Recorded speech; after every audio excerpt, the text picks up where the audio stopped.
guys, I assumed you click on this video because you want to do better in school and you want to study better.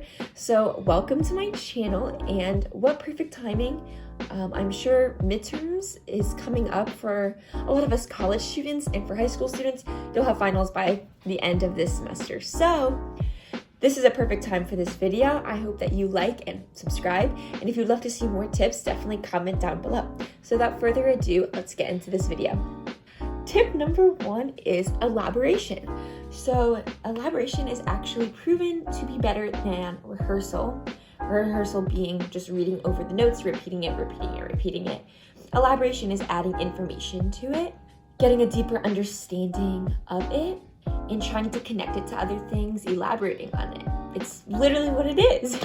Tip number 2 is spaced rehearsal. So if you've never heard of spaced rehearsal, it might be different than what you've been studying and how you've been studying. So a lot of people will study and they will study for hours on the same topic. Spaced rehearsal is this super duper cool concept where you space things out when you study. And I have been using this and I find this so helpful. So the moment I leave a class and I have free time, I will review what I learned. And then the next day, I'll add on to that and study a little bit more. And it's just a gradual way so that you are, 1, not cramming, and 2, you're getting different things in and you're challenging your brain to revisit this information. The more you're doing it, your brain is going to remember it more. And this way, you're also not forcing yourself to cram right before a test because you've been studying it for days, weeks beforehand. Here is tip number 3. So this might sound contradictory, but please hear me out. Related task switching is something that diminishes your performance. And so you might be like, Ashley, you just told me to go from one subject to the next.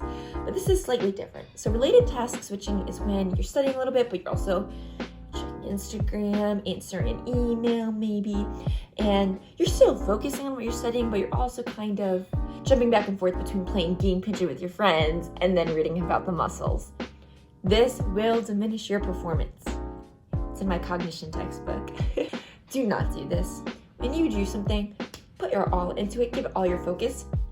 I know this is not easy, but one thing that I like to do that helps me with that is I set a 30-minute or 45-minute timer on my phone, and that I know is focus time. Put my phone over there. I can't go on my phone until the timer goes off.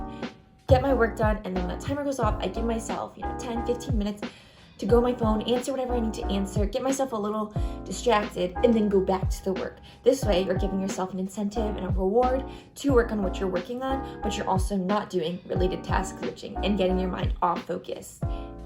And you can focus. Number 4. Tip number 4 is one of my favorites. It's retrieval practice effect.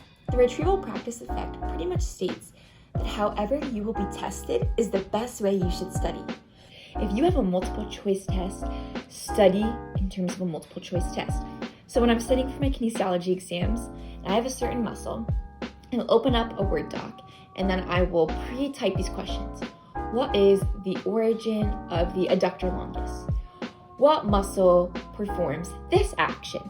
And so then I'll study, and I'll have a whole list of these questions. And then the next day, I'll go through and try to answer these with notes closed. So this is a really good example for open notes tests, but if you have a multiple choice test, give yourself multiple choice answers. This will get you really comfortable with the information and then not just seeing it as is on the test for the first time. Similarly, in my anatomy and physiology class, we had a lot of open note questions. And so one trick I did was shutting my notebook, take out a blank sheet of paper, and write all that you can remember. I like to do this in one color and then go back through in a different color and add all the information I forgot. And that way, you're able to see what you did know and what you didn't know. This leads us to the next tip, actually.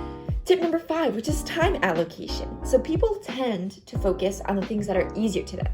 With this study technique that I just gave you, seeing it in 2 different colors, you're able to see what you didn't know and you can focus on that instead of wasting your time on the easier stuff. The stuff that you already know, you don't need to spend as much time on. This will give you more time to focus on all the things that you don't know. We as humans tend to focus on the easier stuff rather than the difficult. It makes us feel good. We know it. We feel like we know this information. We need to be conscious of spending our time on things that are way more difficult for us, things that we don't grasp as well. Tip number 6, it is the multimodal model. And this pretty much states that you can have all of the tips. You can have the best study strategies ever.